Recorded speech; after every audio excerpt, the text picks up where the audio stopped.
Welcome back to the Mortal Coil podcast. This episode is going to be just me because, well, everyone else is kind of busy.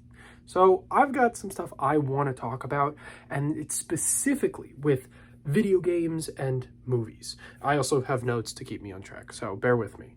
I want to start with video games, but let me back up. Video games and movies and how they interact with the never-ending content creation of the internet. Let's start with video games. So one thing, as someone who has spent over a decade of his life playing video games, actually, I think I've been playing for 2 decades. 23. No, I've been playing since I was 3. What the hell? More than a decade, I've been playing video games. And it's just a part of my life. It's something I love to do. I enjoy doing it. It's a form of relaxation. It's a form of way to connect with my brother. It's a way to have fun with friends. Video games are something I gravitate towards. Something that the internet has sort of ruined about video games for me is that it has become a sport. Every single game that is somewhat popular becomes a sport. Gets in esports teams, and there's championships and tournaments, and because of that, everyone's trying to make money. Everyone's trying to just be super successful at it, because everyone wants to be successful at everything nowadays, and no one's really allowed to have fun with things. And it kind of sucks, because it creates this sort of mindset that you're not allowed to play it unless you're in it for the money, or you're in it to try and be really good at it. And that's what is so crappy about games nowadays. And that's why I think a lot of people, because I've seen it on the internet a lot, is this concept that video games are not fun anymore. And it's because of so many different angles. So you've got the Twitch streamers who a new game comes out, and within a week they've got every item in the game, or they've got max level, or they're just experts at the game because they streamed it for 8 hours a day for 7 days, and now they're really good at it, understandably so. But the problem is, when you hop on, you are now expected to be at that tier because the media is looking at them. And obviously, yeah, you don't have to care about what people think or say, but it's discouraging. That's a good term, I would argue, is it's discouraging, because you get friends, or just you in general, want to experience this game new and fresh, and you've got people on this new game, we're just talking about a new game right now, that are crazy good at it. And it's like, I just want to learn how to play, and you're getting headshotted every time you spawn. You're getting spawn killed. So it's aggravating. It is extremely, extremely aggravating. So you got these Twitch streamers that are doing that. Then you get the YouTubers that are doing the exact same thing, or they're turning it into 47-part Let's Plays, where it should just take them 5 or 6 hours, but they turn it into 10-minute bites and close it off. Additionally, you just have friends that are trying to get on that grind, and they're trying to get that next game to be good at it so that they can hopefully get picked up by an esports team. No matter what, all of these people are trying to get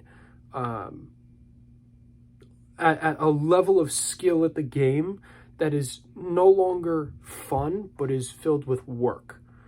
And it permeates down, even to the people who are just trying to have fun. Because what happens is the base level of play, the base average of gameplay, rises. And so for you to even be able to consistently participate in the game, you have to raise your level of capabilities within that game. Otherwise, you're going to keep losing, keep dying, keep missing out on points, and you're not going to get the extent of the game that you would like. And that's because of everyone else's level rising. And again, it can add to the level of discouragement. It's difficult. It's hard. And granted, this is a very negative perspective. There's a lot of good things that have come out of this. These Twitch streams and YouTubers, it allows for indie games to do really, really well. A new game I just watched, Kena Bridge to the Spirits. Beautiful, outstanding game. It's a new indie game that came out this year, released yesterday or 2 days ago. I watched a YouTuber stream the entire thing front to back. The main storyline, there's like side quests and things, but the main storyline he did front to back, and it is a beautiful game. And because I got to watch him play it, I'm going to go buy it. I don't care that I technically finished the game with him. I'm going to go buy this game because it is so beautiful that I want to experience it physically on my console or my PC, wherever. So that's a beautiful thing, that something like that indie game would never have had the chance or the exposure to have done that well if we didn't have Twitch streamers, if we didn't have YouTubers, any form of content creator for these video games. It powers and fuels this economy, this market, I guess we can say, but this sort of genre, because people like watching it. And again, it's nice because, again, you know, if I can't afford the game right now, if I'm trying to save my money, or if that 12-year-old doesn't have the money, he's waiting for his birthday for that birthday money, he can watch the game online and he can still participate in the joy of completing that game because he's living vicariously through the video.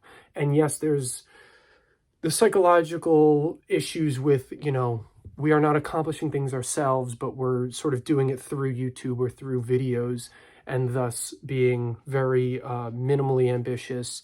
Yes, that's an issue, but simultaneously there is a benefit to it because it helps satiate the desire for these video games for free.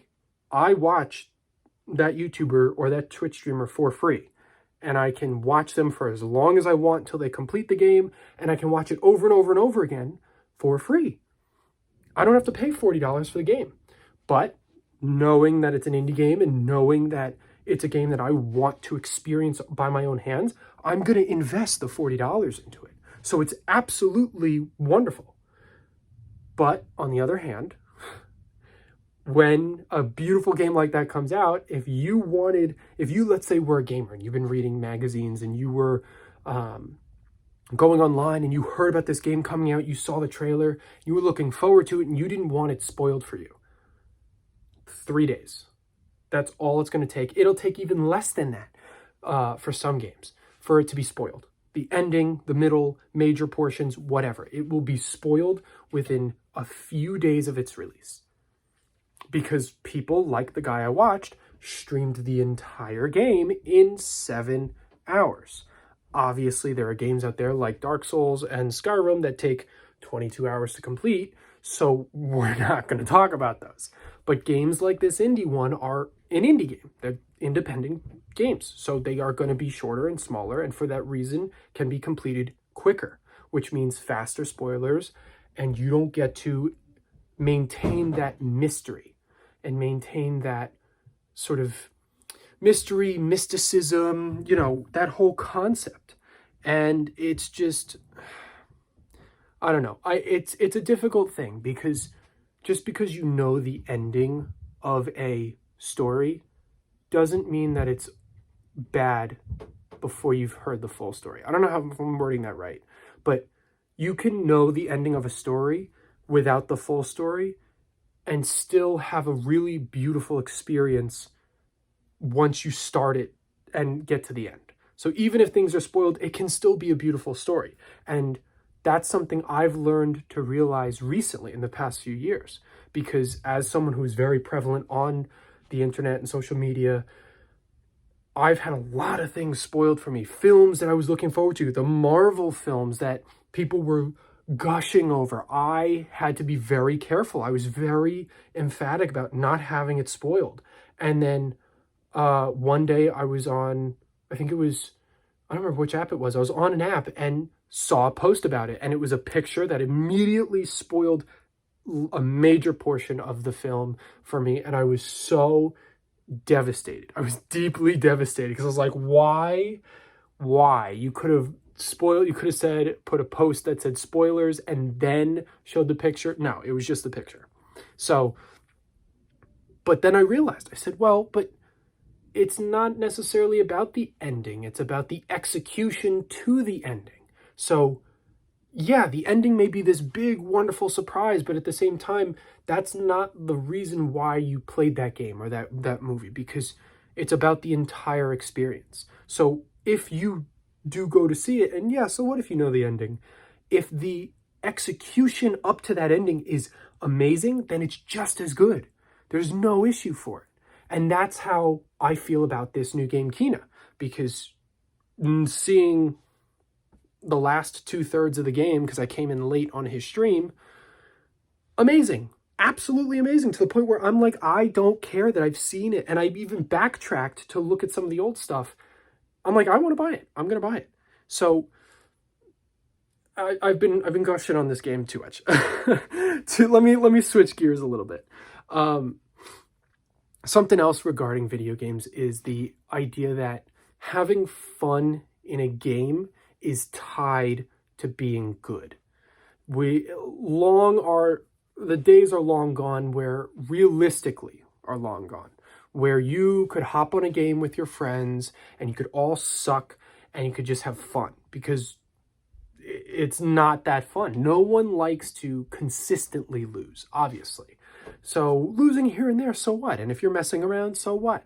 But at the same time, it's nice to have a win here or there, or at least do decent. Even if you lose, you're like, oh, well, at least I did well. No. A lot of these games, you have to be good just to win one.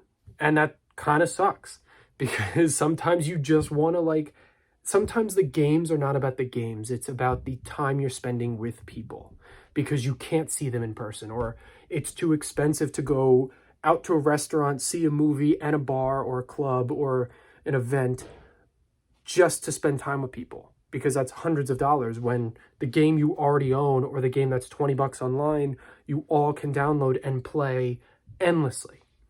So it's tiring for people who want to use it as a way to spend time with people. I know this is a perfect example for me, because I never played Fortnite until beginning of this year. Or was it last year? No, I think it was beginning of this year. Sometime in February, I started playing because one of my friends has been playing it since the beginning of the pandemic, because she got so bored. She was like, screw it, I guess we're downloading Fortnite. And she started having a lot of fun, and she wanted friends. And I said, yeah, I guess we'll download it, see whatever. I was a Fortnite hater, because I was like, I really want to play Fortnite. And I started playing, and I was like, oh crap, this is actually kind of fun. And then I hit a point where I was like, yeah, well, I'm done with the game in my own right. But I come back to it because that's where my friends are. And that's where we stay up for 2-3 hours towards the middle of the night. And we're just having fun and cracking jokes. And that's what the game is for. And sometimes the game, Fortnite is unique because they have different things in their game. You don't have to play the base game of survival of the fittest, the battle royale section. They've got other mini games and they've got other things, and that's great, because I get very tired of the battle royale section when it's just me and one of my friends, because her and I are at a certain level in the game. The baseline level system is so high that we do not have fun. Unless it's the three of us and maybe one other person, it lowers the base level down and it makes the game playable. We don't always win, but we do sometimes. And even if we don't, we at least have a fun time and we get far in the game. When it's just me and my one friend, we can't even get through half a game, because we're playing up against people who are streamers and PC players. And that's a separate conversation. But for those who don't know, most of the time, especially in battle royale games, PC tends to trump console games, or console players, because your computer and your keyboard and mouse has a ton more mobility than a controller does. You get more precision, more accuracy at a higher rate, and a more successful rate over on a mouse than a joystick. Because, for example, if I'm playing a shooter like Fortnite, and there's a guy up here, here, and here, with the joystick, I have to move my cursor like this. But if I'm using a mouse, I can just click, click, click, and that's it. Like it's faster and it's just better. And for that reason, there is a level cap. There is a skill cap, in my opinion, for a lot of console PC crossover games. There's some games that are better for console. Like one of my favorite games is Rocket League. You do a lot better on console because you need the joystick to help roll the car or flip the car. But a lot of like shooter games like Apex Legends, Fortnite, Call of Duty, Battlefield, name it, any of them, they all are better on PC because you can aim at a better rate and you've got the keys all next to each other so you can swap weapons, melee, everything. And so for that reason, when I play with my one friend on Fortnite, the level cap raises. And we're playing up against PC players that arguably remove some of the fun in the game. So and I will bring that even further back. The reason for that is, again, because we have streamers, because the overall base level understanding of the game and skill level has been raised. The people who you would consider average are now above average, and the people who were at the bottom are now average. And now there's a whole new section of bottom, shall we say. We've discovered a new low of people that are now had to raise their standards. Additionally, with games, gatekeeping. I am not a fan of gatekeeping in general, but when it comes to online communities get very protective and very self-conscious about their opinions and the echo chambers that they create. And therefore, when a new game comes out or a new movie comes out, forums, Reddit forums, random websites, whatever, Instagram forums come up and people throw their opinions out. And if enough people have those opinions, they create their own little demographic of people. It then produces a concept that you are not allowed to have a different opinion because we all agree, us 300 people all agree that this opinion is factual or the best. Now, that's fine. You can all agree, but to attempt to forcibly stop people from having other opinions or trying to do things is wrong. And you see that in video games. You see people who play Dota or League of Legends or WoW, World of Warcraft. Gatekeep. You are not allowed to play unless you learn the lore, or you are not allowed to play unless you do the first 2 expansion packs first, because otherwise you're disrespecting the game by coming in this late and not spending $300 from the last 10 years worth of expansion packs from World of Warcraft. So that sucks. For that reason, I don't play World of Warcraft. I loved computer games. I played Wizards 101. I played Toontown, Club Penguin, very like children when I was younger, obviously, but those were sort of the start to games that I would have graduated to, such as League and World of Warcraft and a lot of dungeon crawler type games. But I stopped because there was so much gatekeeping and there was so little help for the game. If I wanted to make friends, if I wanted to ask for help on forums, there's no help. Everyone's got an attitude. Not everyone, obviously, I'm generalizing, but there's an attitude about it that you need to already have this skill to be able to play even as an entry level. It's kind of like jobs. When you apply for a job and they're like, hey, we want 10 years of experience and 3 internships under your belt, even though you just graduated college and it's called an entry level job.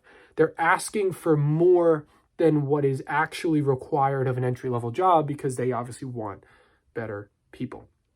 With that being said, it again discourages people from playing the games.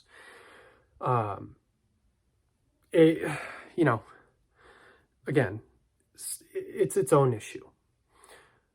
One of the last things I want to talk about regarding video games is microtransactions. I called microtransactions being a big thing when it first happened, or when I first started seeing it on, I think it was Destiny 1.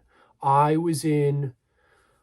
believe I was in high school. It might have been, yeah, I think I was in high school. It was like 14 or 15. And I saw that Destiny 1 had a new microtransaction system called Silver. And also Rocket League in 2016, when it came out, had their own microtransactions. But Destiny, I think, predates that. They had something called Silver, and it was a form of currency that you could only get if you paid money. Whatever it was, $3 for 500 silver. I don't know. And this silver got you emotes. You could do dances, you could sit, you could random stuff that arbitrary to the game. It's not a pay to win. It doesn't give you any beneficial stuff. It's all cosmetic content. And I said, "Oh, this is going to be very interesting." And I was interested to see, because I was like, I don't think I want to pay $60 for a game and then pay another $20 to get silver so that I can make my guy do the chicken dance. Then I saw Rocket League, where the game, I got it for free, but originally it was $20. They had crates. Now, Rocket League is a game, it's basically car soccer. You use a car and you can ride on the walls and sort of fly, and you hit a ball into a net, and it's soccer. That's the whole game. It's a very simple game. Can get complex at higher level gameplay, but it's a simple game. That game is very good for cosmetics, because I would love to customize my car. I want different colored wheels, different colored paint finishes. My boost has to be a different color. And then every time you score a goal, there's a goal explosion, and you could go from a ghost to a tornado to a dragon.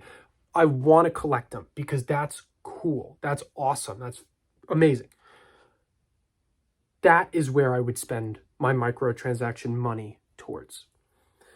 And they did it right. And they ended up getting in trouble, I believe, in 2018, because they had a system that was almost like a roulette system. They had crates and keys, similar to CSGO with crates and keys. If you don't know, you can just look it up. You would get a crate, and then you had to buy keys. You'd earn crates by completing games and just getting them randomly. And then to open the crate, you needed a key, and that key was like 5 for $5 or something. And when you'd open the crate, it was a literal roulette wheel, like those game shows people used to watch, where you pull the wheel and the numbers spin by. Items would spin by, and you'd hope you get the black market, which is this very special item that's rare, 1% chance or whatever. They got in trouble because it was tied to gambling and child gambling, because this was a children's game.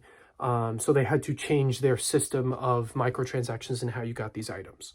But I was addicted. I loved it. And to that point, a whole system underground became developed within that game. People are trading crates for keys, items for keys, and it was awesome. So microtransactions were amazing for that game.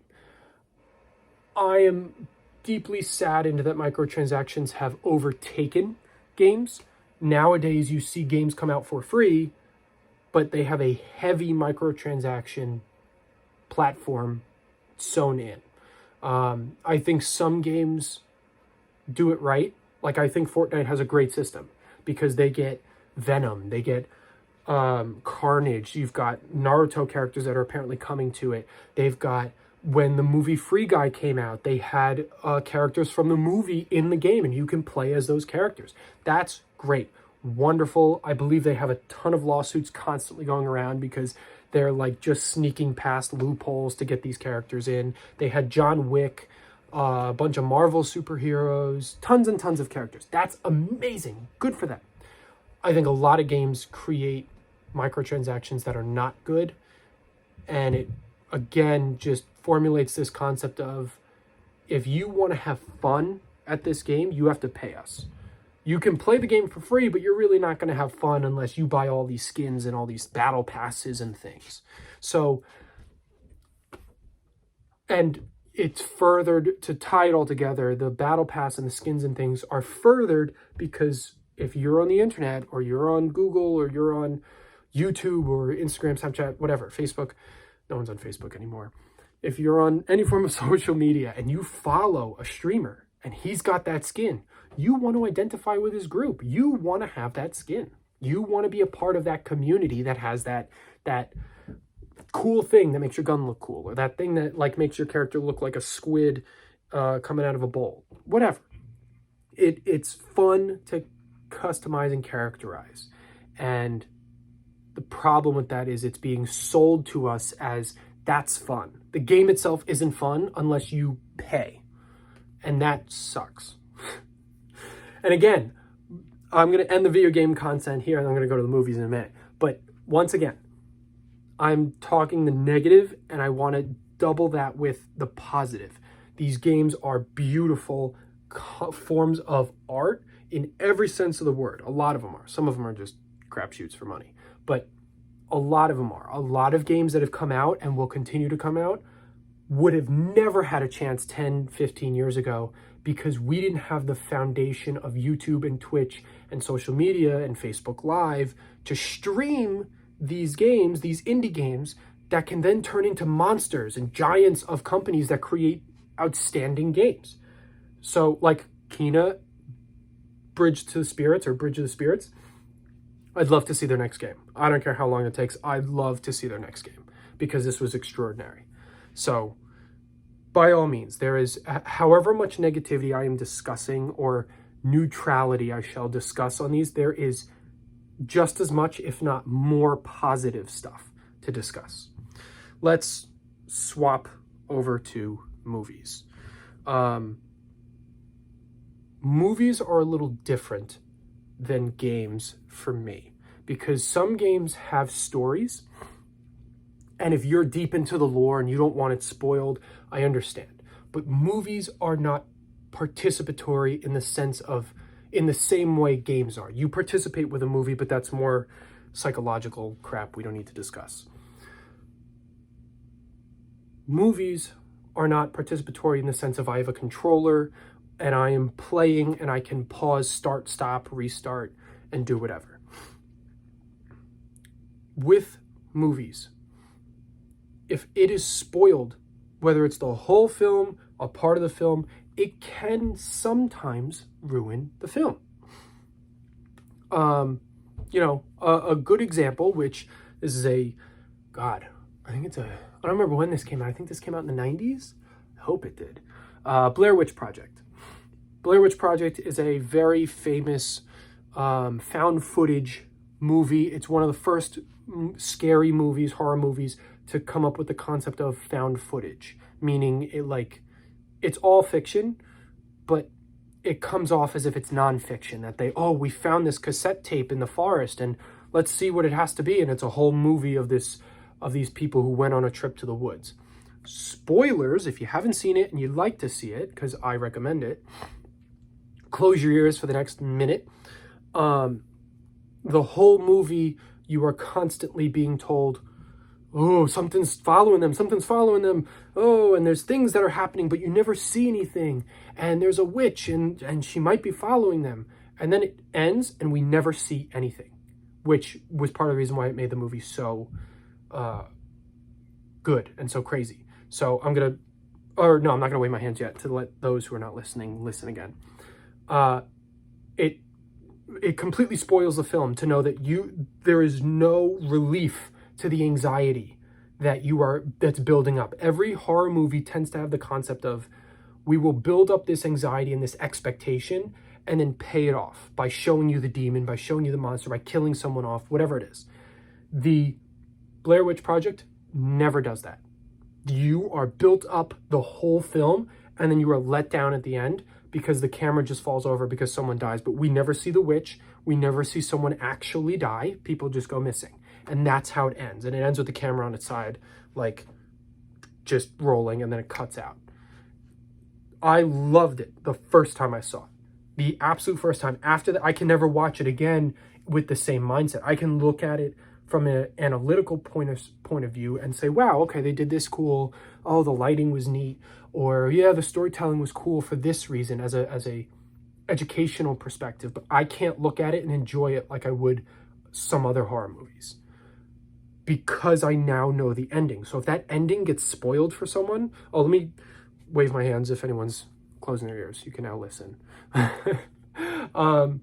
If that gets spoiled for you, the entire film is ruined for that one specifically. Obviously, not every film has that case, but that film specifically ruins the entire film because now your expectation is gone. So with that being said, there's other films.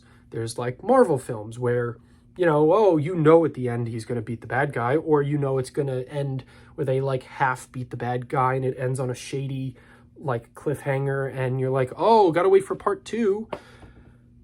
If you know the ending, that doesn't really matter because you're not necessarily there for the ending. You're there for the entirety of the movie. You're there to see the CGI and the fights and the stuff that happens, the meat and the bones of the film per se, rather than the ending. So, I think certain films, it's not as bad if you spoil versus like a romance where someone who's hoping that they end up together, if you spoil it and they're like, no, they don't end up together. They end up going their separate ways, but respecting each other as humans. It's like, now you just ruin the whole thing. Now I was hoping that they'd end up together. Now I'm just going to sit here and go, okay, when does it happen? So with all of that being said, these are all things that are very prevalent on social media. And it's difficult to dodge. I think, what did I write on here? I wrote, trying to avoid spoilers on the internet for a new film is like trying to avoid the fridge while looking for food because it's impossible. And I agree, because if you are active on social media, obviously you can be a Facebook mom or a Facebook dad and like you've got 5 friends on there and that's it. So obviously you're not going to see anything. But if you are anywhere near my age, you are active on social media and you will see spoilers. And it's just impossible to dodge. And it's something that I've had to learn to overcome because I was very much a nitpicky person with spoilers. I think I said this before. I'm almost repeating myself. I learned to enjoy the journey and not the destination. I need that in script with some flowers and a long road for those Tumblr people, those Tumblr girls. It's about the journey, not the destination. Whatever. It is about the journey. So sometimes, and I've had to learn to overcome the annoyance of the spoilers and just enjoy the film for what it is, even if I get it spoiled. Though I will still try to avoid as much spoilers as I can. Though it sucks, because if I don't see the film within a certain time, I have to just give up and accept the spoilers because people are going to talk about it for weeks. And if I don't see the film or the TV show within a certain period of time, I'd have to literally remove myself from social media to a great extent for months, or not months, but weeks until I saw it. And that's just not realistic for most people. Additionally, the concept of having spoilers and the fact that people are talking about it on the internet also creates a sense of FOMO and a form of immediacy. I need to see this now because everyone's talking about it. Whether they say it's good or bad, I want to weigh my opinion in.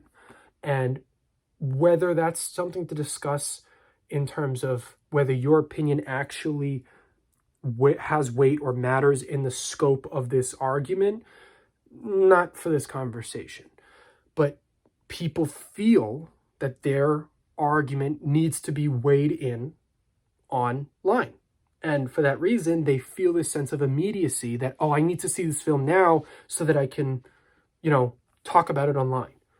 Well, you don't need to see it now. You can see it in a week with your friends or your family, or you can get your other homework done or your job first, but I guess you can see it now. And it stems from this sense of FOMO that comes from the internet talking about it, and it feels like you're on the out and they're on the in. So it's kind of sucks. With that being said as well, streaming services have done a beautiful thing, which is allowing us to see films instead of in theaters on our TVs for only $20, which is phenomenal.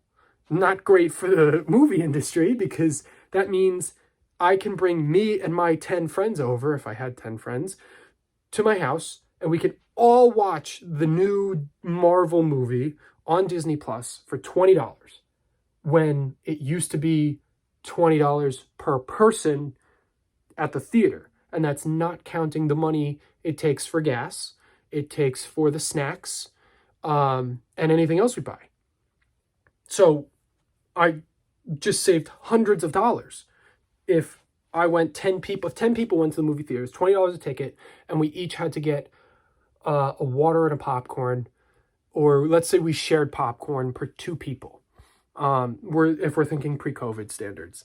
And we got 5 popcorns, 10 waters, plus $20 a ticket. Probably looking at like $300, maybe, give or take. And now I only have to pay $20, and however much they pay, and then I can get whatever, another $20 worth of snacks from the local food center and have everyone hang out here. And water's technically free if you have like a Brita and stuff like that. But either way, it's extremely cheap, a lot cheaper. So streaming services did a wonderful thing with that, and I love it. Being able to not have to like find the movie on various non-safe websites. I'm not going to list them because they're probably still out there. That you have to risk your computer with a virus to see. Now you can just see them on your streaming services. So great, wonderful. Something I want to add as well is movie theaters. So for those who don't know the history of movie theaters, we originally went from, oh God, I'm already forgetting. We went from a very small form of movie theaters when it was very new to movie palaces, which was it was like think of like Rockefeller Center if you've ever been there.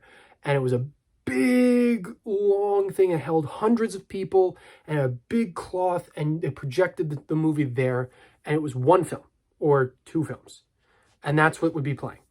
Then, as it got more commercialized, we downsized it and put them in smaller places with only up to 100 people, sometimes more. And you put them on a screen and you can watch 10 in one building. I think as time progresses, I think we're going to revert back to movie palaces, because movie theaters are not doing well, because I'm not going to pay $25 to $20 for a movie ticket and then pay another $30 in snacks because I wanted a water, popcorn, pretzel, and some gummy bears. Like, that's not $30. I can go to the shopping center and get all of that for like $12. So movie palaces are the next generation, I think, because streaming services are going to put them out of business. So something else I want to add with movies in terms of the internet, and this is more about branding. A lot of movies are starting to create franchises. So we have the Lord of the Rings franchise, we have the Harry Potter franchise, and they're creating universes inside these franchises. Harry Potter universe, Lord of the Rings universe, Marvel universe, the DC universe. And the reason for this is because it creates a brand and it creates a form for you to identify in, and it as a whole universe. That way you don't have to say, well, I don't identify with Superman. It's like, that's fine. You can identify with the Flash and still be a part of our community. I think it's a neat form of marketing and branding, but at the same time, it sucks because when you start to discuss this on the internet, again, you enter the realm of forums and you get gatekeepers, or you get the people who have been, oh, I was here when we were reading comics before they were films. And you're like, okay, but like, I'm just trying to join. I want to participate. I want to learn. And you get people that are gatekeeping. So like, nope. I've been here for 20 years. I've been reading the comics. I've been going to every Comic-Con. I haven't used deodorant in about 15 years. Sorry. Good luck. not letting you in. I'm just going to berate you. Again, not everyone's like that, but there are people who consistently are like that in these universes that are being made. Specifically superhero films like Marvel and DC, but you also see it in other forms like Harry Potter and Lord of the Rings and The Hobbit. So again, it discourages people, just like the video games, it discourages people from participating and wanting to even invest their time, money, and energy into these products or these ideas. So, yeah, I'm gonna leave it at that. Yeah, so I'm gonna, whoa, oh, an entire 6 thoughts just ran across my head. In the end, we should be aware that spoilers will occur for both games and films. So long as there's internet, and you can do your best to avoid them, but you will most likely encounter at least a few. No matter what, you're going to enter into this world. If you're going to enter on social media or the internet in general, you're going to encounter spoilers for things that you care about. Even if it's a book. If it's a book, because if whatever your interests are, you're going to follow those on social media. So you're going to get that spoiled for you. As long as we can recognize that that's a thing and we can just try to move forward from it, we can try our best to still enjoy things. But I think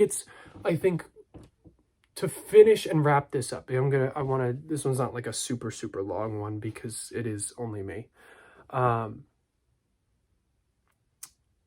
I would like to see where the projection of films and video games go in discussion of creativity. So in terms of the creative process and storytelling, I'm interested to see what happens with films and video games, because as the internet gets more people on it and more people participate, more things will get spoiled. They'll get spoiled faster. They'll get spoiled before they even come out. Marvel's new Spider-Man film is a perfect example. We all know Tobey Maguire, Andrew Garfield, and Tom Holland are going to be in it. Andrew Garfield went on, I think it was Jimmy Kimmel, might have been Jimmy Fallon, and denied it, but we know he's been on it because there was a picture that someone posted online of him on set in his spider suit. So, and if he's not in it, then that was a damn good fake. But,